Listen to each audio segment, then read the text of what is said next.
संसार वीतराग विज्ञानता शिवस्वरूप शिवकार नमो त्रियोग समारिके षटकाय जीवन हनन ते सब विधि दरव हिंसाटरी रागादि भाव निवारते हिंसान भावित अवतरी जिनकेन लेश मृषान जल मृणहु बिनादि योग है 8 सहस विधशील दर्चित ब्रह्म में नितर मिरहे अंतर 14 भेद बाहिर संग 10 दाटेटले परमादत जी चौकर मही लखी समिति रियाते चले जग सुहित कर सब अहित हर श्रुति सुखद सब संशय हरे भ्रम रोग हर जिनके वचन मुख चंद्र ते अमृत जरे. 6व्या डालीमध्ये कशाचं वर्णन चाललंय? सकल चारित्र. म्हणजे 5व्या डालीमध्ये देश चारित्राचं देश संयमाचं वर्णन केलं, कारण सम्यक चारित्राचे 2 भेद केले, देश चारित्र आणि सकल चारित्र.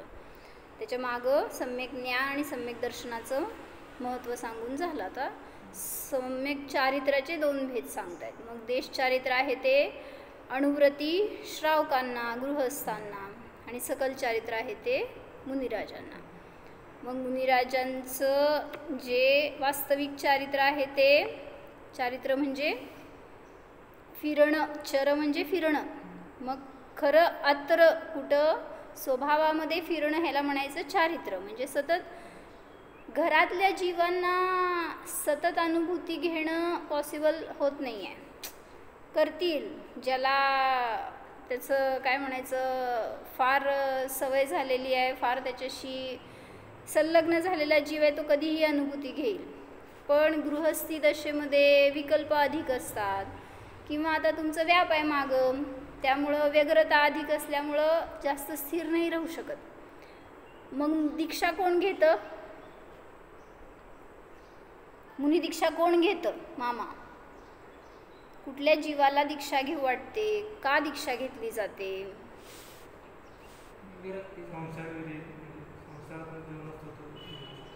बरोबर, संसारापासून दूर झाला तो, पण का वाटलं त्याला दीक्षा घ्यावं असं?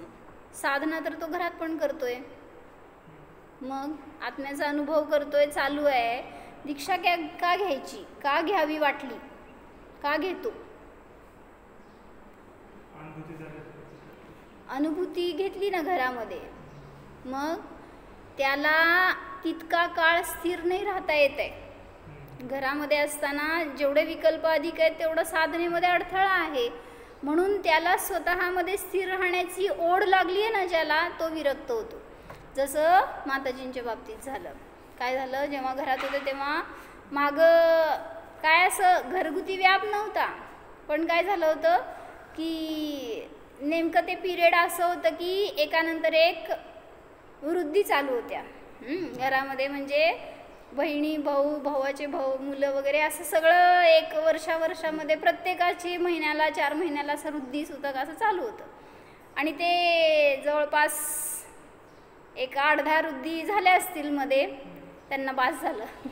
म्हणजे ते महाराजांकडे शिकणार, सारखं स्वाध्याय ध्यानामध्ये असणार, आणि ते अडथळा यायला लागला ना. आता काय म्हणायचं, ते सारखं शास्त्रापासून दूर राहणं म्हणजे काय, त्याच्यात ॲक्च्युली अडथळा नव्हता त्यांना, त्यांचं कार्य चालू होतं, पण त्यांना रुची अंतरंगातनं नव्हती संसाराबद्दल किंवा गृहस्थीबद्दल किंवा कुटुंबियांबद्दल पण चालतंय.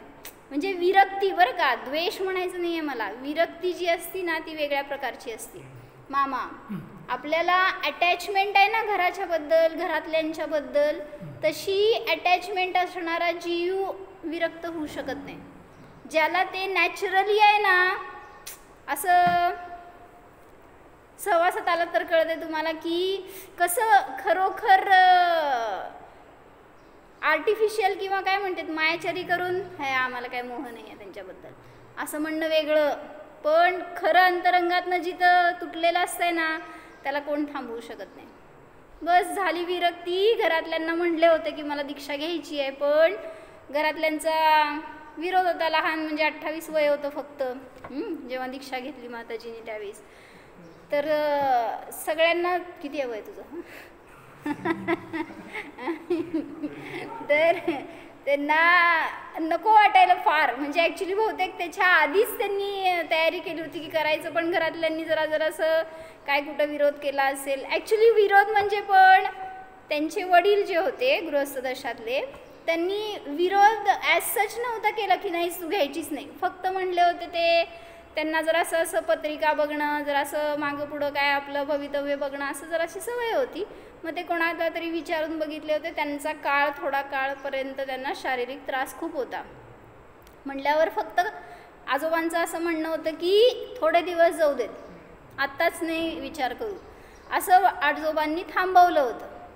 पण ते सांगाले ना एकानंतर एक जे अशा वृद्धी येत गेल्या आणि जे भाव झाले होते ना ज्या समयाला होतात ना थांबवत नाही मग ते घरामध्ये. हां हां महाराजांचं नाही, माताजी सुशीलमती माताजींचं घरातलं स्थिती अशी होती असं मला पण सगळ्यांकडनं ऐकून माहिती आहे. तेव्हा मी होते पण 2-3 वर्षाची होती. तर त्यावेळेस त्यांना घरामध्ये असंच दिवाळी होती बरं का. दिवाळी झाली आणि भाऊबीजचे पैसे घेतले होते कारण महाराजजी वीरसागर महाराजजी पंढरपूरमध्ये होते आणि माताजींना जायचं होतं पंढरपूरला. असं काय ते पॉकेट मनी ठेवणार असलं काय पद्धतच नव्हती. मोह कशातच नसला तर कोण काय ठेवते, आम्ही साचवत होतो, पण त्यांना तसले काय विचारच नव्हते. आणि ते ओवाळणी घेतली आणि न सांगता गेले पंढरपूरला. आणि गेल्यावर महाराजांना सांगितलं मला दीक्षा घ्यायची आहे म्हणून. आणि महाराजजींनी तर म्हणजे ॲक्च्युली पहिला म्हणले की घरातल्यांची परमिशन आणा वगैरे, आणि झालं होतं हे सगळं बोलणं. म्हणल्यावर अशी झटकीपट दीक्षा झाली होती. संमती म्हणजे तेच की असं विरोध नव्हता केलेला ना घरातल्यांनी. आणि नाहीतरी तू आत्ता दीक्षा घेतो म्हटलं तरी घरातले अडवणारच आहे तुला, कोण हो म्हणते. म्हणजे फार असे रेअर असतात लोक की जे जा बाबा तुझं तू आता घरात जास्त आहे ना. म्हणजे एक कानावर घातलं होतं की नाही असं नाही, पण शेवटी त्याला स्वतःचा निर्णय करावा लागतो ज्याला दीक्षा घ्यायची आहे त्याला. आणि मग तिथं ते झाली दीक्षा झाल्यानंतर घरात कळालं. मग सगळे मोठे भाऊ त्यांचे म्हणजे आता काका माझे लोक गाडी भरून आले आणि चल म्हणले घरी काय लावलं म्हणले असलं काय चालायचं नाही. त्यावेळेस मग तिथं पंढरपूरचा समाज होता, त्यांचा रोल इम्पॉर्टंट ठरला आणि महाराजांनी मग स्थितीकरण केलं वगैरे. तर कशासाठी सांगत होते, का दीक्षा घेतो हे मला सांगायचं होतं. दीक्षा का घेतो कोणी जीव, का घेतो मामी? ज्याला सतत साधनेमध्ये राहायचं आहे ना, ज्याला ह्याची ओढ लागली आहे, ज्याला फार ह्याच्यात आनंद कळालाय, वास्तविक काय आनंद आहे ते त्याला तेच भोगायचंय हो. ते बाकीच्या गोष्टींमध्ये त्याला रुचीच नाही आहे. मग तो जीव घरामध्ये का अडकेल? म्हणजे समज आज तुमची दिवाळी आहे, काय करताय तुम्ही काय करताय, ती सगळी बाहेरून दिवाळी करताय आणि या जीवाला विरक्ती असती, तो जीव काय करतोय म्हणजे त्याला आनंद आत येतोय, तुम्हाला आनंद बाहेर येतोय, कपडे दागिने ते सगळं फन खाणं पिणं ह्याच्यामध्ये येतोय. पण या जीवाला विरक्ती असणाऱ्या जीवाला कसं मी आज जाऊ, किती आनंद भोगू हे विचार आहेत त्याचे. मग असं असणारा जीव तुमच्या सहवासात राहिल्यावर काय होईल सांग बघू प्रज्वल? संयम नाहीतर नाही म्हणजे मग असं घालमेल चाललेली असती की कसं राहायचं असं. म्हणजे विरुद्ध झालं ना सगळं हे वातावरण. एक त्याला भोगायचंय काय आणि बाहेर वातावरण काय आहे, म्हणून मग असं फेकला जातो जीव की बास आता बाहेर पडायचंय. मग असं म्हणलं म्हणून तो जीव अंतर्मुहूर्तामध्ये अनुभूती घेतोय, जो मुनिदशेमध्ये आता निरंतर साधनेमध्ये रत आहे. म्हणून सांगितलं अशी आनंदाची कला त्यालाच प्राप्त होते, त्यालाच तसे काय म्हणायचं, त्याच दशेमध्ये त्याला तो आनंद अधिक भोगता येतो. घरामध्ये असताना इतर विचार काय ना काय स्वाध्यायाला बसलं की उठवणार. काय करणार प्रज्वल? बसत आहेत का? उठवत आहेत? मी सुटतो म्हण की. म्हणजे त्याला रुची जिथं आहे तिथं अडथळे जास्त असतात. म्हणून म्हणलं एकदा मुनी दीक्षा घेतली की संयम काय नसतं माहिती का? काय घ्यायची? मेन. काय करायचं सांग.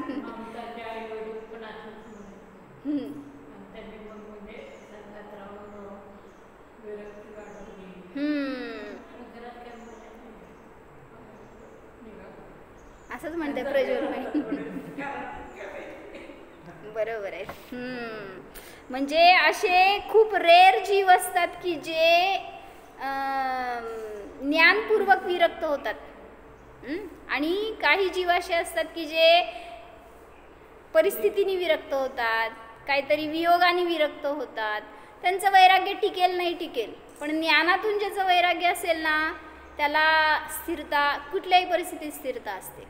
म्हणून सांगितलं की हे जे मुनिराज आहेत हे सगळ्या समिती, गुप्ती, व्रत या सगळ्या चारित्र्यांमध्ये फक्त अंतर्लीनता हेच महत्त्वाचं आहे. आणि त्यापूर्वकच मग बहिरंगामध्ये जे काय पालन करतात त्याला ही नावं दिली गेली. मग किती आहेत महाव्रत? 5 महाव्रत, 5 समिती आणि 3 गुप्ती, 5 इंद्रिय निरोध. हे सगळं बघितलं होतं आपण. त्यातलं आता दुसऱ्या दोह्यामधलं चालू आहे. 5 महाव्रतामध्ये अहिंसा महाव्रत झालं, सत्य महाव्रत झालं. इथं आहे की घे.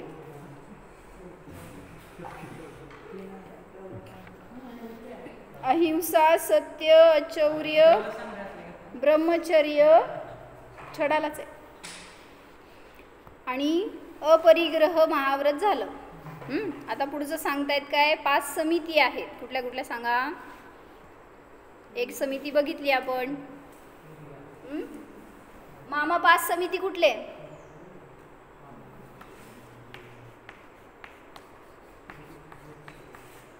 मामा 5 समिती कुठल्या? फार सांग. क्रिया, भाषा, ऐषणा, आणि आता म्हणजे काय सांगा बघू.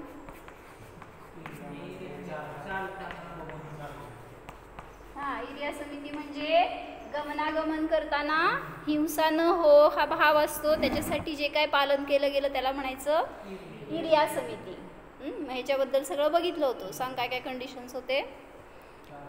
4 हात भूमी बघून चालणार, प्रमाद निष्प्रमाद वृत्ती असणार, अजून संयम, बरोबर, प्रयोजनासाठीच गमन करणार, निष्प्रयोजन गमन करणार तरी इरिया समितीमध्ये दोष लागतो.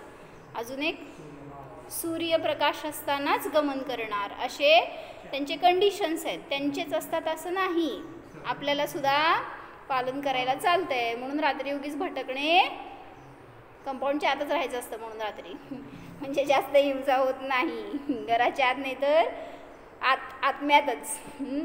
तर प्रमाद सोडून लिहिले ना तिथं, परमाद तजी चौकरमही, 4 हात भूमी पाहून इरिया समितीने ते चालतात. तर इथंपर्यंत इरिया समिती सांगितली होती. अजून काय विशेषता सांगितली होती इरिया समितीची?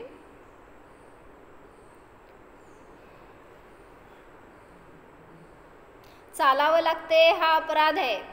म्हणजे हे भाव आहेत अंतरंगामध्ये की कुठं जातोय येतोय, विहार का करायचं मुनींनी? म्हणजे ते एक सांगितलं की प्रासुक भूमीवरून चालणार. काय असते प्रासुक भूमी? असं त्याच्यावर शिंपडायचं का? मग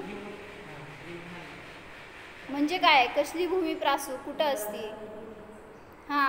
तर सकाळी सकाळी समजा तुम्ही 6ला उठला, अजून तिथं रहदारीच नाही आहे काय, तर ती भूमी सचित्त असते.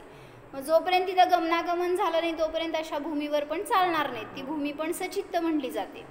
म्हणून आणि मग म्हणलं गवत, पाणी, जीव असं सगळ्याचं विराधना न हो ह्याच्या दृष्टीने कोरड्या जमिनीवरून वगैरे चालणार, म्हणजे ज्याच्यामध्ये कमीत कमी दोष लागतो असं त्यांचं सगळं आचरण असणार. हिंसा होऊच नये हा उद्देश असणार आहे आणि त्यापूर्वकच ते गमन करतात.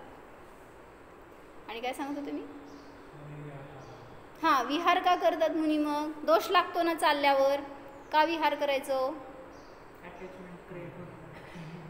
हां, ते पण सांगितलं. एका ठिकाणी जर राहतील अधिक काळ तर कदाचित असं होऊ शकतं. काय? ज्याच्या अंतरंगात मोह आहे त्याला हे खूप चांगले लोक आहेत, आता जसं आता आम्ही इथं राहिलो तर तुम्ही सगळे पोरं किती चांगले आहेत असं आम्हाला इथनं सोडून जायला नको वाटतंय.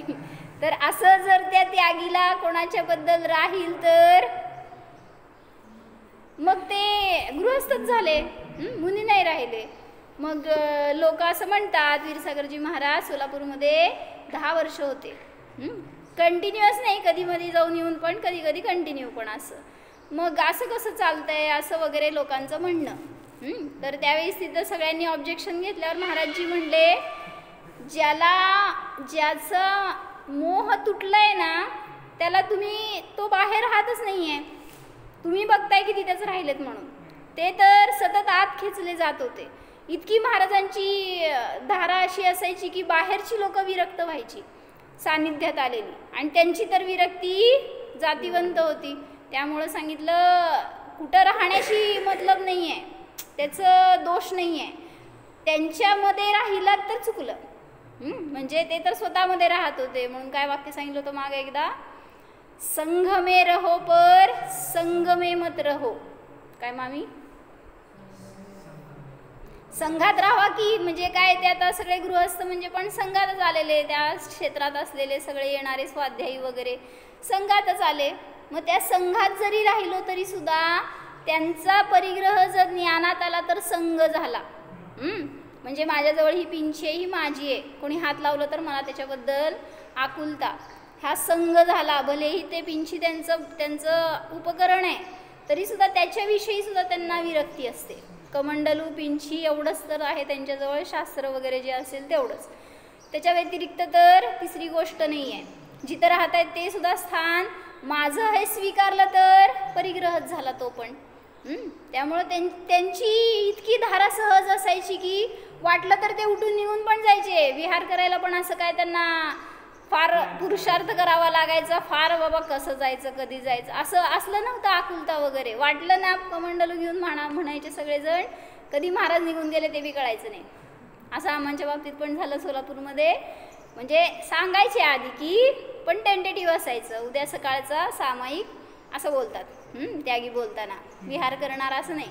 उद्या सकाळचं सामायिक कदाचित म्हणजे 12 वाजताचं सामायिक आता कदाचित 5 किलोमीटरवर असेल, 8 किलोमीटरवर असेल असं बोलतात बोलताना.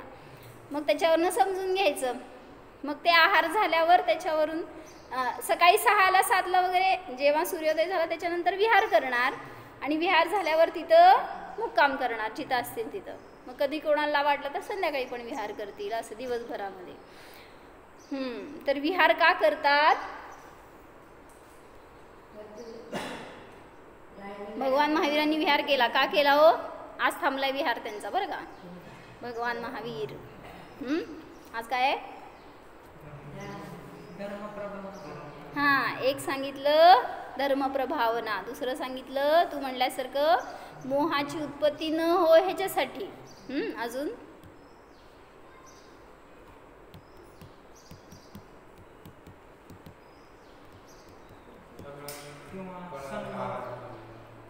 तेच झालं की म्हणजे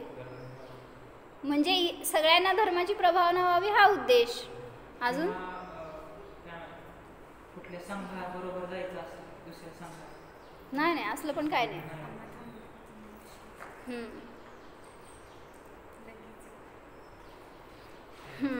तर काय सांगितलं म्हणून प्रमाद होऊ नये हे एक कारण. जिथं एके ठिकाणी राहिलो तर प्रमादाची उत्पत्ती होऊ शकते, मोहाची उत्पत्ती होऊ शकते, तिथल्या त्या वातावरणाशी, तिथल्या संयोगाशी, काय जे काय साधनं आहे त्यांच्याशी अटॅचमेंट होऊ शकते. म्हणून असं सांगितलं की कुठल्याही गोष्टीमध्ये ते अडकत नाही, म्हणून विहार केला जातो. तर पुढं सांगितलं भाषा समिती म्हणजे काय?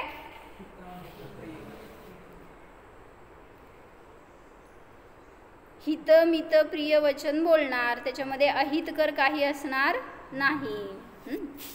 पाहतात तो त्याच्या खिंडारामध्ये त्यांना एक ग्रंथ म्हणजे कोटर असतात जे झाडाचे, त्याच्यामध्ये ग्रंथ ठेवलेला दिसला आणि ते एक झाड सोडून बाकी सगळं वन जळत होतं. त्याच्यावरनं काय सांगितलं होतं निष्कर्ष एका पंडितांनी, ज्या घरामध्ये जिनवाणीचं अध्ययन होतंय ना त्या घरात कधीही क्रोधाग्नी नसते, तिथं कधीही असं आग वणवा पेटणार नाही. म्हणजे कषायांचा आग. बाकीची सगळी घरं जळतील त्या कषायांमध्ये, पण जिथं वचन आहेत ना जिन वचन, तिथं सतत शांती असते, सतत समाधान सुख असतं. म्हणून घरात पण स्वाध्याय करायचं हे मला म्हणायचं आहे. तुम्ही इथं येऊन करता ना करा, नाही म्हणत नाही, पण घरामध्ये आपलं ते वातावरण असतं, त्या शब्दवर्गणा असतं जे तिथं राहतात. आणि पुन्हा आपले तसे परिणाम राहणार, ते बाउन्स होणार आपल्यावरच. तर म्हणून अशी चर्चा रूपाने स्वाध्याय करायचं. मामी काय करता घरी, कलह जितकं जास्त होणार ना तिथं समजून घ्या आपल्याकडनं कमी पडतंय हे. मग ही चर्चा उलटा आपली करायची, आपल्याला एवढं येते सगळ्याला सांगायचं. चला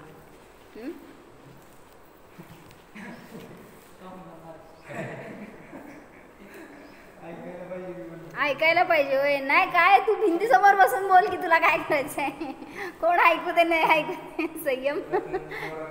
कंप्लेंट म्हणजे त्यांनी सांगितलं ना तिथं तो मनुष्य होता, त्याला काय ते 2 शिंग होती, माहित आहे ना गोष्ट, आम्हा सांगतात. राजाला 2 शिंग असतात छोटी छोटी, आणि ते फक्त दोघांनाच माहीत असते, एक राणीला आणि एक न्हाव्याला. आणि मग ते कोणाला सांगू नको म्हणून सांगितलं राजा. मग त्याचं तोंड बंद करायसाठी म्हणून जेव्हा त्या न्हाव्याला कळालं त्याला राहीच ना पोटात, त्याला पोटात दुखायला लागलं. आणि मग ते ओरडला काय करू, डॉक्टर आले, सगळं चेकअप केलं, काय निघस ना. आणि त्याला ते कसं तर व्हायला लागलं, सांगायचं कोणाला तर. मग ते राणीकडे गेला आणि राणीला विचारलं, म्हणलं मला असं त्रास व्हायला लागला, मी काय करू.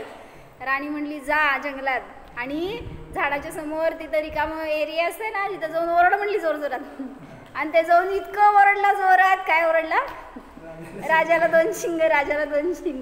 इतकं त्याला रिलीफ झालं ना, त्याचा सगळं रोग दूर झाला. पाहिजे तेवढं ओरडून घेतलं त्यांनी तिथं. आणि मग काय झालं, नेमकं असे अनेक काळ गेला, आता ते स्वस्थ झाला आणि गुपितच राहिलं. पण एक दिवस काय झालं, अनेक वर्ष गेली मध्ये म्हणा, तर राजाच्या दरबारामध्ये काहीतरी फंक्शन होतं आणि मग ते सगळे आले होते, गायन करणारे, वाद्य वाजवणारे सगळे. आणि ती गाणं म्हणायला उभारलेली ती स्त्री असती, ती अजून गाणं म्हणायच्या आधीच त्या ढोल वाजवायला वाजवलं तर त्यात नाव वाजवला राजाला 2 शिंग. म्हटलं आता हे कुठनं आलं. तर त्यांनी जिथं जाऊन ओरडला होता, तर काल्पनिक गोष्ट असती, समजून घ्यायचं. तर तिथं ते ज्या झाडावर जाऊन बोलला होता ना, तिथं त्या झाडावर संस्कार झाले. इतके वेळा ओरडला ते, म्हटल्यावर कसं सहन करणार, त्याच्या बी पोटात दुखत असत. आणि मग ते बाहेर पडलं कसं, त्या लाकडावर संस्कार झाले होते ना, त्याचंच झाला ढोल. आणि त्यातनं आवाज यायला लागला राजाला, तुम्ही का आवाज काढायला. कशासाठी सांगितलं, म्हणजे संस्कार असे होतात हे मला सांगायचं आहे. मग घरामध्ये आपल्याला बाकीचे सगळ्या शब्दवर्गणा आहेत की, पण अशी कुठं काय वातावरण असतं. म्हणून सांगितलं जातं अनुष्ठान करा. नमोकार मंत्राचं अनुष्ठान आपण काय करतो, उच्चारण करून करतो. कधी घरात उच्चारण करून नमोकार मंत्र म्हणतो का, हो म्हण मामी. जाप म्हणजे सगळं मौनच आहे की, ते सांगायला लागले. म्हटलं तर मंदिरातच म्हणतो, घरामध्ये असं काय आपलं स्तोत्र म्हणा, नमोकार मंत्र साध म्हणा, भजन म्हणा, असं कुठं म्हणलं जातंय. स्वाध्यायाचे काय शब्द, चर्चा, काय अरे आपले शब्द, ते काय ट्रान्झिस्टर सगळेच लावून ठेवतात की त्याला काय असतं. नाही, ते आपण जितकं म्हणणार तेवढे आपल्यावर संस्कार आहेत. आणि आपल्या निमित्तात ते नाहीतर चालू राहते तुमचं सगळं, धारा दुसरीकडेच असते, काय उपयोग त्याचा. नाही किती प्रामाणिकपणे ऐकता मला माहिती आहे. तिकडं उपयोग आपला राहिलेला नसतो. म्हणून आपण जेवढं म्हणतो तेवढं आपण त्याच्यामध्ये इन्व्हॉल्व राहतो ना. म्हणून शब्दाचे संस्कार असतात.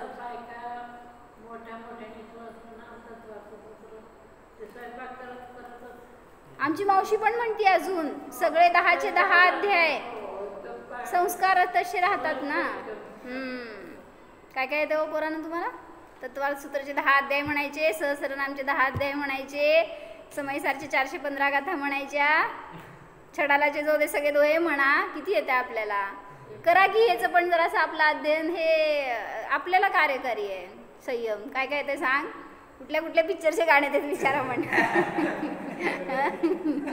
तसलं सगळं आपल्या मेमरीमध्ये भरतोय आपण. पण हे कुठं काय आहे? हे संस्कार किती महत्वाचे आहेत. तेच ना. आणि हे सगळे जाणारे सगळे असे तुमच्या सिरीज मधलेच असते. तो हे कुठले मागचे खालचे कोण नसते. आणि ते असणारे बी असं मारून मुटकून ओढून ताणून त्या पाठ तयार केलेले असे असते. म्हणजे आम्ही पण जेव्हा लहान होतो तेव्हा भक्तामरचे काहीतरी पहिले 12 म्हणायचं होतं कॉम्पिटिशन बरं का. आणि शेवटचं एक 48 म्हणायचं असं तिथं त्यांचं रूल होतं. ते लावलं होतं तसं काहीतरी. आपल्याला कुठलं येते तसलं काय म्हणायचं. इतकं रटलं असणार तेव्हा. त्याचा अर्थ माहीत नाही काय नाही. पण म्हणायचे ना जाऊन स्टेजवर. म्हटल्यावर ते 10 पर्यंत गेली गाडी कशी तरी. ते 11वं आणि 12वं शेवटी त्या परीक्षकांनी सांगितलं मला. 48 तर राहिलंच. म्हणजे असं कमी कमी होत चाललंय हो आता. कुठं राहणार आहे असं. बर महेन. चला काय झालं म्हणायचं का दुसरं परत एकदा? म्हणा म्हण रे. चल. आंतर चतुर्दश भेद बाहेर संग दश धातेटले परमाद तजी चौकर मही लखी समिती इरिया ते चले जग सुहित कर सब अहित हर श्रुती सुखद सब संशय हरे भ्रमरोग हर जिन के वचन मुख. सांगा अर्थ.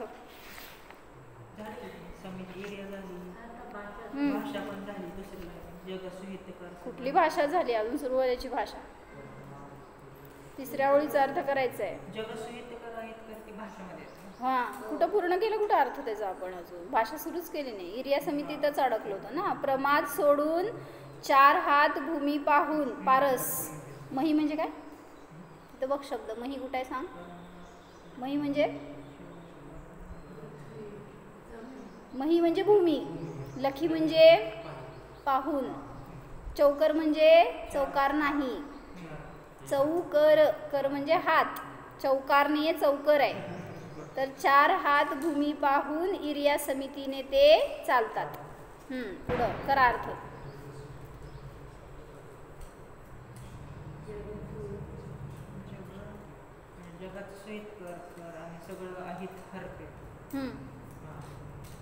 पारस सोडते.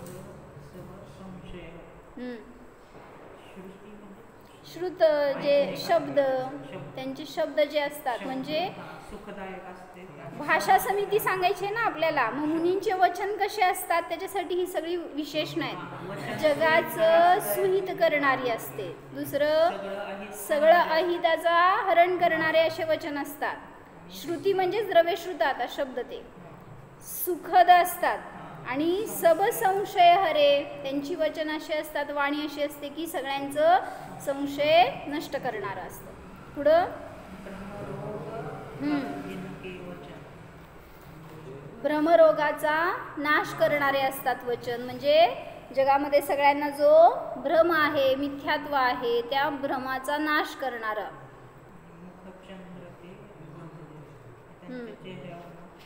वचनरूपी अमृत झरत ज्यांच्या मुखातून. असं ज्यांच्या मुखचंद्रातून वचनरूपी अमृत झरतं.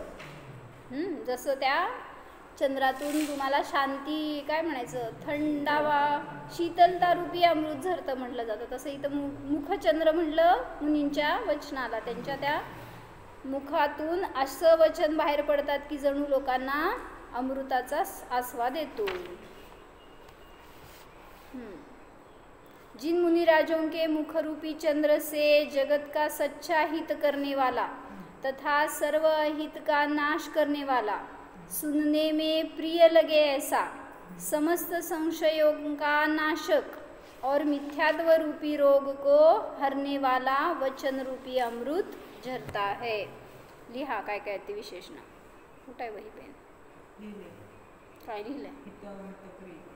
तसं नाही, हे सगळी विशेषणं त्यांनी घेतली आहेत ना. जग सुहित कर,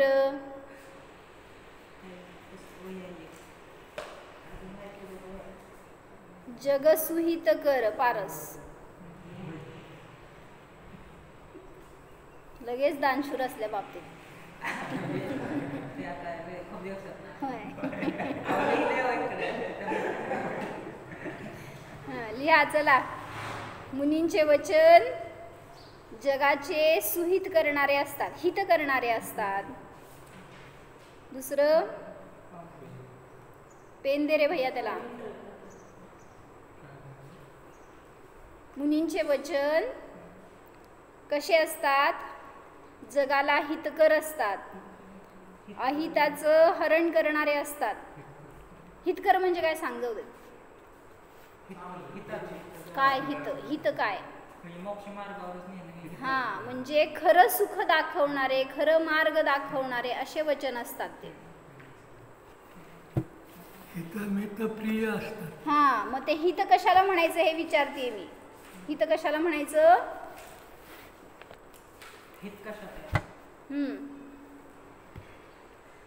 बाकीच्या गोष्टीला हित म्हणाल तुम्ही. सांसारिक सुखाची प्राप्ती झाली, धन वैभव मिळालं, जॉब चांगला मिळाला, संयम. हित का हित? कसलं व्यवहार तुमचं तेच सांगायला. व्यवहारच सांगत नाही ते सांगतायत ते हितकर असतो, तो स्वभावच सांगणार. व्यवहार सगळा अहितकर असतो. तर हितकर वचन असतात, अहिताला हरण करणारे. पुढं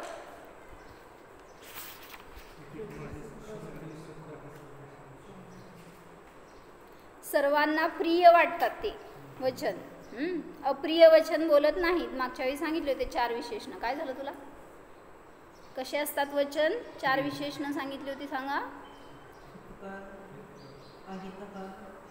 बर. सुखद,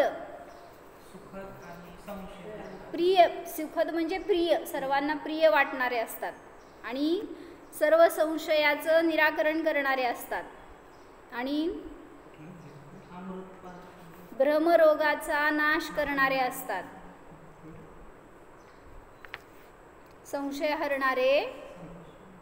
सुखद म्हणजे प्रिय, संशय हरणारे, भ्रमरोगाचा नाश करणारे. भ्रम म्हणजे मिथ्यात्व, मिथ्यात्वाचा नाश करणारे असतात.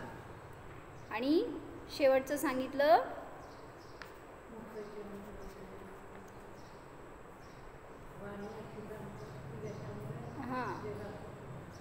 अमृत. अमृत प्रिय काय? अमृताच्या स्वादाचे असतात असं म्हणा. म्हणजे अमर बनवणारे असतात. बरोबर आहे की. म्हणजे अमृत म्हणजे अमर बनण्याची विद्या देणारे, कल्याण करणारे असे वचन असतात. आता कसे नसतात सांग. 4 गोष्टी सांगितल्या होत्या मागच्या वेळेस. प्रज्वल, मुनींचे वचन कसे कसे कसे कसे नसतात. नाही नाही नाही, होते. सांग भैया कसे नसतात. मुनीचीच असं नाही, ॲक्च्युली आपण पण तसं पालन करायला पाहिजे तर सगळं रामराज्य सुख. अनावश्यक. दुसरं अधिक नसतात. तिसरं 2 गोळ्या लागल्या. हच आहेत, 4 पण हच आहेत. सांगा, ह्याच्यात पण आलं एक. आत्ता त्याचं एक विशेषण आहे इथं. सांगा. नाही नाही, लिहा. कसे नसतात. मुनींचे वचन कसे नसतात तर अनावश्यक बोलत नाहीत, अनावश्यक नसतात. सगळं जे बोलतात ते आवश्यकच सांगणार. दुसरं अधिक नसतात. जेवढं प्रयोजन आहे तेवढंच बोलणार, उगीच बडबड करणार नाहीत. अधिक नसतात. तिसरं अप्रिय नसतात. इथं आलं ना प्रिय वचन, प्रिय असतात ते अप्रिय नसतात, सगळ्यांना सुख देणारे असतात. आणि चौथं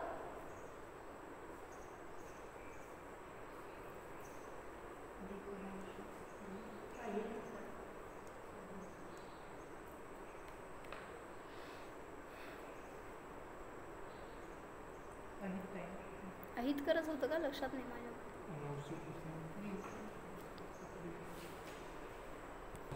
असत्य नसतात. म्हणजे सत्यच बोलणार, जे बोलणार ते असत्य नसतं. लिहा मामी.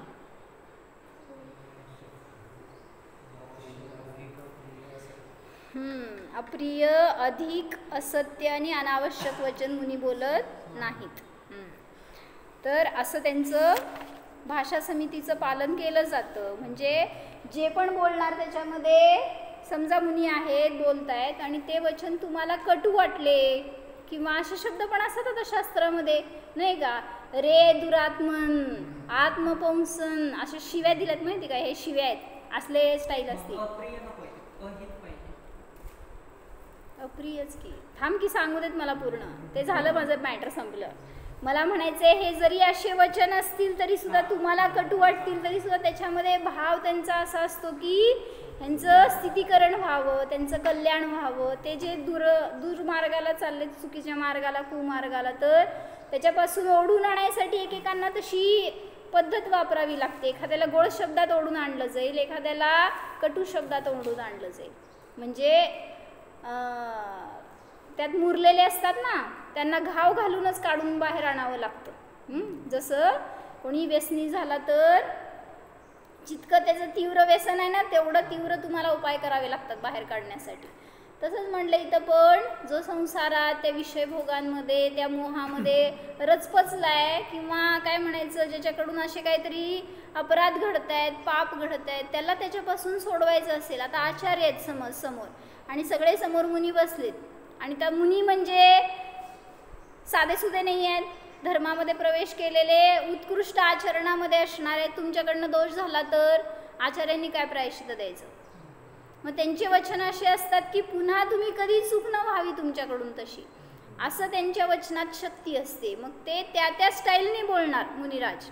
जर नवदीक्षित असतील तर त्यांना वेगळ्या भाषेमध्ये, जे त्यांच्यावरच्या स्टेजचे असतील, अनेक वर्ष झाले असतील दीक्षा घेऊन, त्यांच्याकडनं न होण्यासारखा अपराध झाला असेल तर, म्हणजे प्रत्येकाला शेवटी त्याची त्याची भाषा असते. पण त्या सगळ्याला म्हणायचं भाषा समिती, त्या समितीचं उल्लंघन करणार नाहीत. म्हणजे आणि जे पण बोलणार ना, तर ते स्वतःची साधना सोडून नाही, स्वतःचं चर्येत दोष लावून नाही, सगळं स्वतःचं सांभाळून त्यांनाच आचार्य पदवी देऊ शकतात. अन्यथा समजा कोणी आला आणि त्यांनी त्यांचे दोष सांगितले मुनींना, माझ्याकडून असा अपराध झालाय, अक्षम्य अपराध आहे, काहीतरी एका मनुष्याने सांगितलं की डॉक्टर होते ते आणि कुठल्या तरी स्त्रीचं चेकअप करत असताना त्यांचे भाव बिघडले आणि हे जाऊन त्यांनी गुरूंना सांगितलं की माझ्याकडनं असं झालं, चुकलं. सांग गुरूंची काय रिॲक्शन असणार? समजा गुरूंनी असा विचार केला की किती वाईट माणूस आहे हा, तर म्हणजे ह्यांची परीक्षा झाली गुरूंची. उलट गुरु इतके स्थिर असणार की तुमचं स्थितीकरण करायचं आहे त्यांना, आणि तो उलट जरी अपराधी आहे तरी पण चांगला म्हणायचं, कारण त्याला येऊन प्रायश्चित्त घेण्याचे भाव तर झाले, चूक झाली हे स्वीकार तर झालाय, ह्याच्या पुढे चूक होणार नाही आणि ती होऊ नये म्हणून गुरूंकडे आलाय तो. आणि गुरुच जर असे म्हणतील की त्यापासून लांब राहावं बरं का, त्याचे भाव बिघडतात, असं झालं तर म्हणजे करतील पण सावधान गुरु, पण एखाद्याला तसं धब्बा नाही लावायला पाहिजे असं मला म्हणायचं आहे. मग तिथं जे काय त्याला सांगणार ते सगळं भाषा समितीपूर्वकच सांगितलं जाणार आणि त्याचं पण त्याच्यातून स्थितीकरण व्हावं, त्याच्या दोषांचं प्रक्षालन व्हावं असाच उपदेश असणार. मग तो कधी कधी अहितकर म्हणला जाईल किंवा अप्रिय पण म्हणला जाईल. कटू बोलतील आणि त्याला बाहेर काढण्यासाठी म्हणून ताडण करतील, पण तरीसुद्धा ती भाषा समितीच असते. ते काय असं गैरवचन नाही आहेत. मुनी जे काय बोलणार, गुरु बोलणार, ते सगळं काय असतं फुलं पडतात म्हणतात आम्हा. म्हणजे माताजी सांगतात की जेव्हा असं त्यांच्याकडनं काही चुकावायचे महाराज असताना आता आहाराच्या वेळी वगैरे म्हणा, किंवा चंद्रमती माताजी त्या अशा कडक होत्या. आपल्याला माहीत नाही पण माताजी सांगतात त्याच्यावरनं. असं त्यांचं शिस्तबद्ध असायचं. जरा जरी काय चुकलं ना ते ताडणच करणार डायरेक्ट.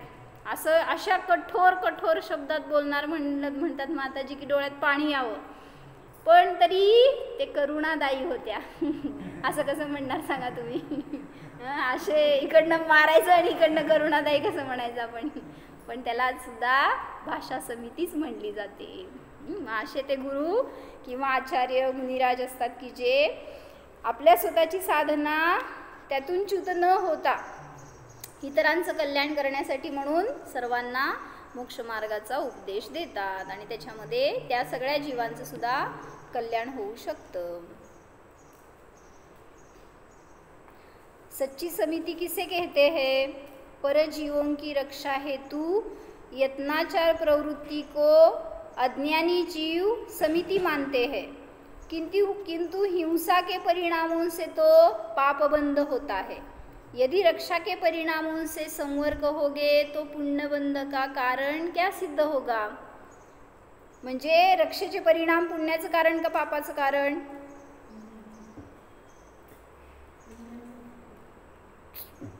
पुण्याचं कारण आहे, संवराचं कारण नाही आहे हे सांगायचं त्यांना.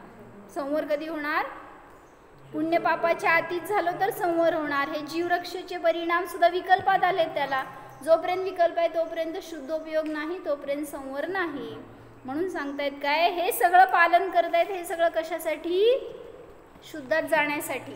तुम्ही जितकं हिंसेमध्ये 5 पापामध्ये राहणार तितकं स्वभाव तुम्हाला दूर आहे.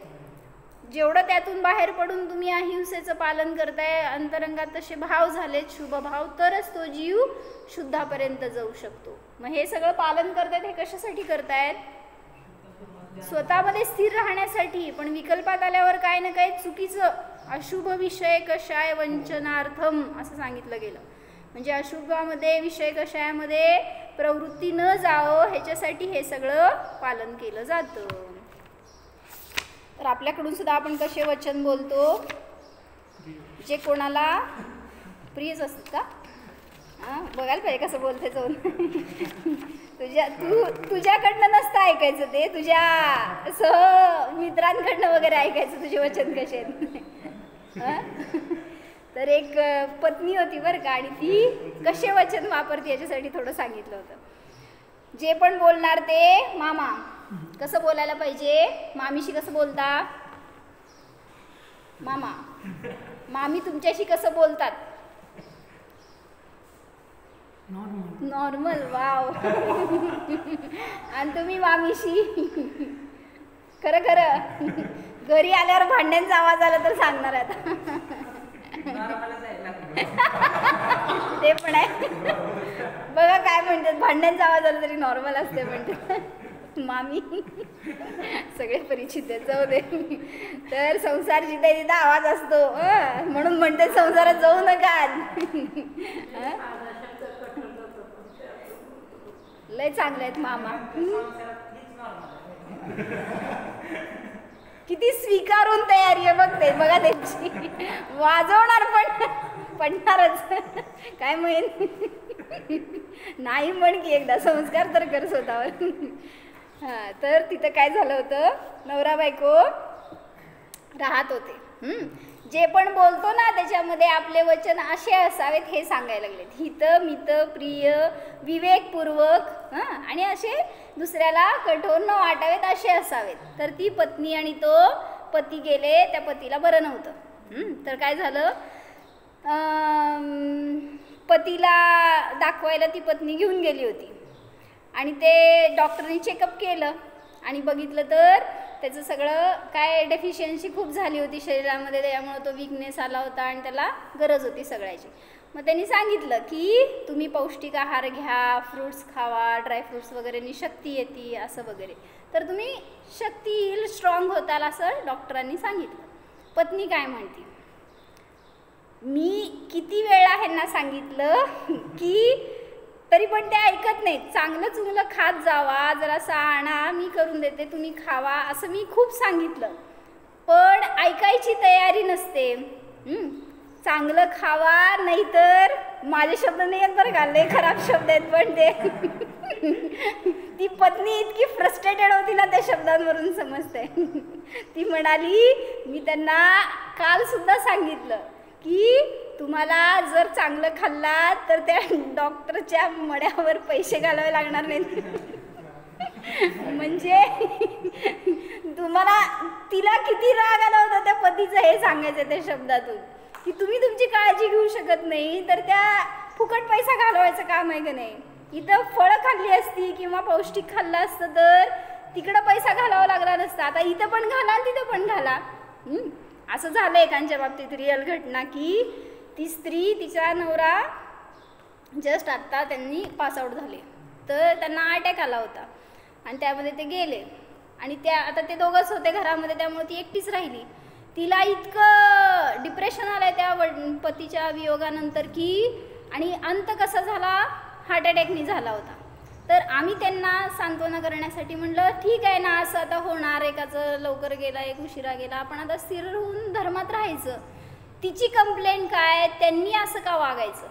त्यांना माहिती होतं कोलेस्ट्रॉल वाढलंय, BP वाढलंय, चेकअप करायला नको होतं का, औषधं घ्यायला नको होती का, स्वतःहून त्यांनी मरण स्वीकारलं. म्हटलं त्यांना काय मरायचं असणार आहे का, मरायचं असतं तर आत्महत्येने मरेल माणूस, पण ते त्यांना पण अनएक्सपेक्टेड असं जीव गेलाय, तर तिला त्या पतीबद्दल अजून द्वेष आहे. आता ते पती कुठं असेल कुणाला माहिती, पण द्वेष इथं इतका, मी इथं एकटी राहिली. म्हणजे असं पण पत्नी वेगळ्या वेगळ्या प्रकाराने डिप्रेशन. म्हणून कशासाठी सांगायचं होतं, जे वचन बोलतो ते असे असावेत की कोणाला त्याच्याबद्दल रागद्वेष होऊ नये, कोणाला अप्रिय नसावेत. तर ते मुनिराजांनीच पालन करावं असं नाही, तर जो अनुभूती घेतो, ज्याला स्वतःचा जीव समजला, त्याला सगळ्यांच्या जीवाबद्दल करुणा आहे आणि त्यामुळं वचनसुद्धा त्याच्याकडून तसे प्रियच निघणार. म्हणून न बोलावं लागलं तर खूप चांगलं पारस, बोलावं लागलं तर चांगलेच वचन बोलणं आवश्यक आहे. हो, जाणा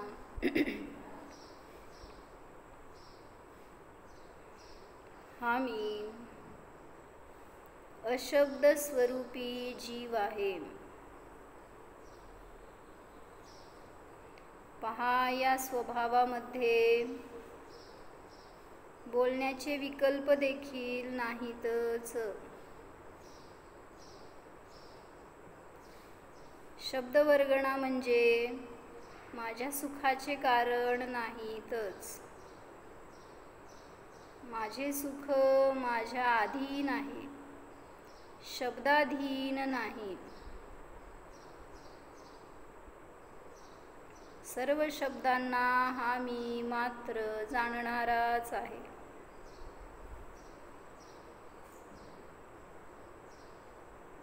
स्वयं मुनी आहे, ज्ञानी आहे, जाणा.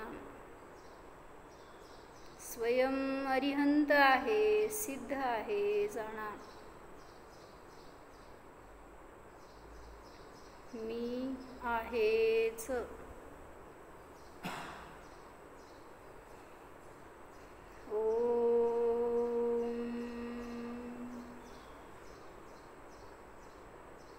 विसर